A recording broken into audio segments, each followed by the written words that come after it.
Anh đã rất cố gắng. Những cầu thủ Ajax Amsterdam đã rất cố gắng. Họ xứng đáng được nhận nhiều hơn thế với những màn trình diễn đã qua. Nhưng Tottenham Hotspur cũng rất xứng đáng với những gì mà họ đã làm. Đó là Champions League, đó là bóng đá. Và tất cả sẽ còn được nối tiếp với những hành trình tại Champions League, tại Europa League, tại Ngoại hạng Anh. Đến đây plenty of heart and plenty of fight. Nobody gave up. What was the chat at half time? Because you were a different side in the second half. No, I think we felt like we couldn't. We weren't able to look ourselves in the mirror afterwards. If we go down 3 or 4-0 today, I mean we had to fight back. There was no other option. Of course, we scored pretty early to get some momentum and get some play to put them a bit under pressure. But then in the end, I think it was just we're just lucky the ball falls in the right direction. And Lucas had a wonderful game with 3 goals. I mean, we just relieved. So it's not so much a tactical issue, it's just about fight, heart, desire. Today it was, yeah. Today was, I think there was non-tactical today. I think it was more of a fight, more of a hard performance, and that's how we won it. And Lucas Moura, what a night he had. Okay, hard and Lucas Moura. I think that's how we won the game. Yeah, I think he deserves it. He's been a roller coaster of a season, everyone has. So I mean, for him to get out in the final is, he will be a hero. I hope he gets a statue in England after this. You're remarkably calm and composed, I must say, after that kind of a drama. Yeah, I think I'm blown away. I mean, it's just there's no really words for it. Of course, first of all, I feel sorry for Ajax, what they have to go through. I know a lot of people here, but in the end, think about ourselves. I think maybe we didn't deserve it more than them, but we got it in the end. And of course, you've got Liverpool now. Yeah, January June the 1st. English final, so it'll be fun. I mean, there's 2 English teams in the final. They still have a lot to play for in the league. We are pretty much secure, but in 3 weeks' time, I mean, it'll be a completely different game, and it'll be fun to play a final. Well, thanks very much, Christian. Danny, come in. Well done. What a trip. Richard, gave you a moment to recover there. We saw what it meant to you. We saw the tears. What an amazing evening. It's still difficult to talk. I think the emotion is amazing.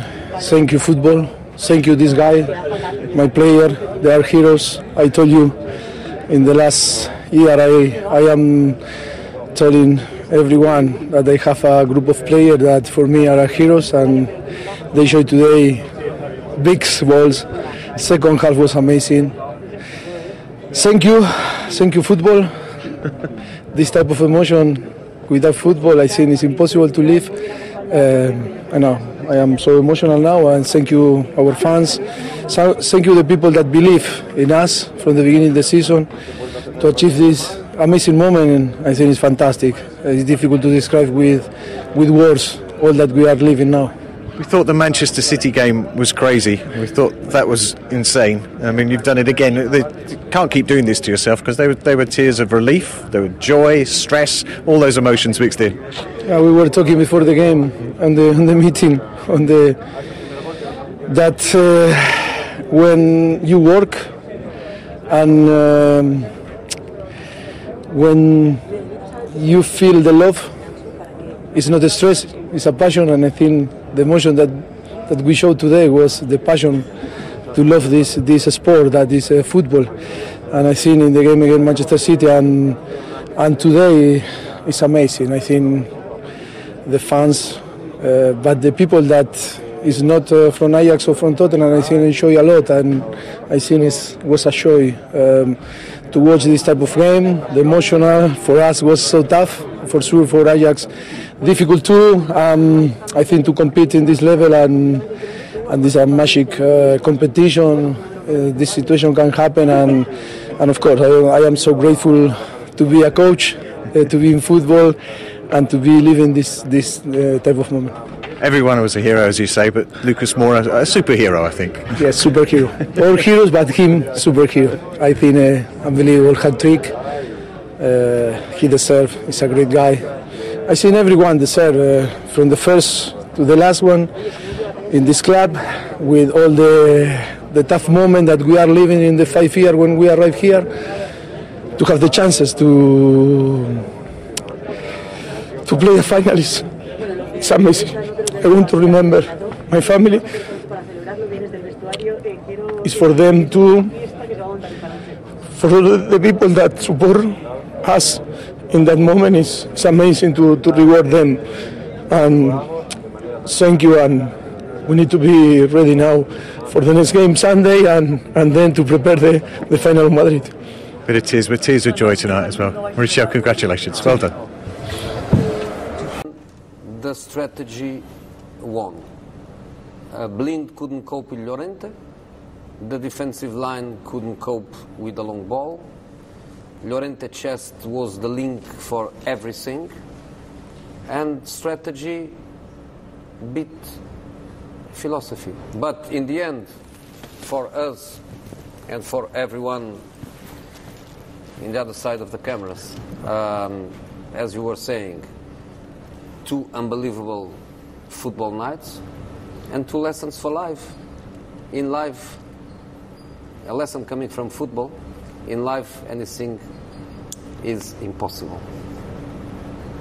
It seems that is unbelievably pertinent. We will take a breather and then we will return, because it has been a stunning night, and no doubt in Madrid it will be compelling as well. It'll be an all-English final. It'll be Spurs' first ever European Cup, almost beyond, because Tottenham have made it through to the Champions League final. They have won in Amsterdam, and they will play Liverpool on June the 1st in Madrid. Excuse me for repeating myself. It's been another extraordinary night of Champions League action.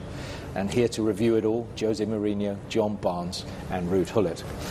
What got Spurs over the line, Jose? I think exactly the strategy based on Ajax weaknesses. And we thought they were ready to cope with that. They were ready to hide it. They were ready to try to be stronger than they are in relation to these weaknesses, and they were not able to. And I think they lost a little bit of their emotional control too, because they were exposed in some situations where Blind was outside position, the Ligt was outside position in the first goal. They conceded the first goal in the sequence of a transition from a lateral free kick. Many times the defensive line of 4 was not compact. Many times the block was too low.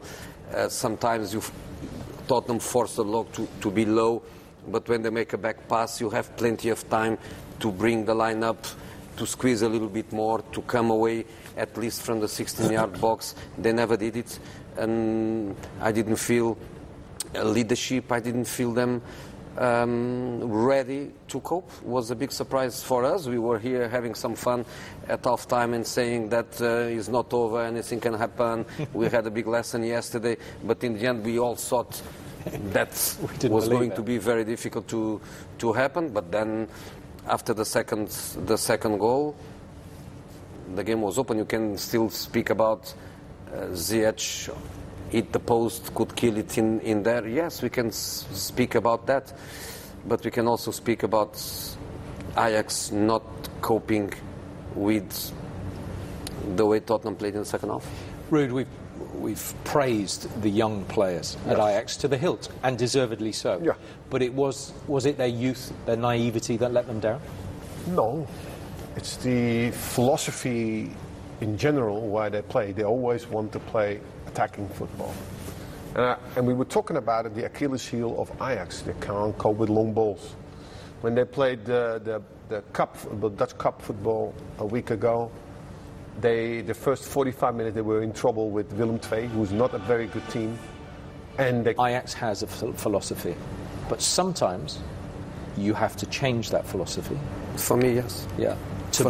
Yes. For me, the philosophy is what makes a team grow up in the direction every team grows up. You need that base, you need that philosophy, you need a style of play adapted to the qualities of the players. And Ajax, they deserve all the credit for that, and all the admiration of people like us that we love football. And we of course, we give them the credit they deserve. But football is It's a sporting battle. And in battles you need strategy. And to win matches, especially special matches, that's what we were saying in the beginning, there are special matches. And for special matches, you need sometimes not to be angry with your philosophy, and you need even sometimes to go against your philosophy to win a football match. And I think if Ajax in the second half, they hide better their weaknesses, but everybody knows their weaknesses. I know, Ruud knows, John knows, we spoke about it, but they have to cope with that. And we saw many examples they were commenting now in their attacking situations. We had other situations where Blind or the Leeds, they were outside.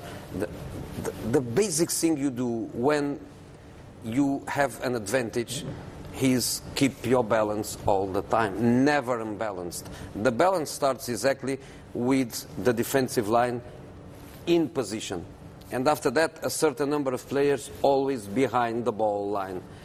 And they stick with their philosophy. They played this game in the second half like they were playing against Vitesse in the Dutch league. They play like it was a group phase or one more game in their own league. And I think in this moment they don't believe in what happened to them. And Tottenham, they changed. They use very, very well the direct football.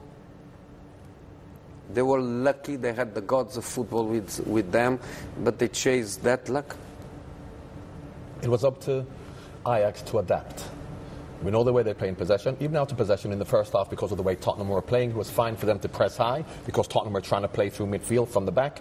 Once it changed, and you can see as Llorente came on, that is when the three midfield players for Ajax should have said, okay, you're not going to play until let's drop back, sit in front of the back four. Maybe the back four push up a bit, but particularly when the ball's played back. But then Llorente wouldn't be able to get the ball on his chest. What would then have to happen is Llorente would then have to come in front of the midfield player, and then he's going away from goal. But the amount of time Son, Lucas and Dele Alli were able to run past the midfield players of Ajax, past them, because they knew that Llorente is going to get the ball down and play them in.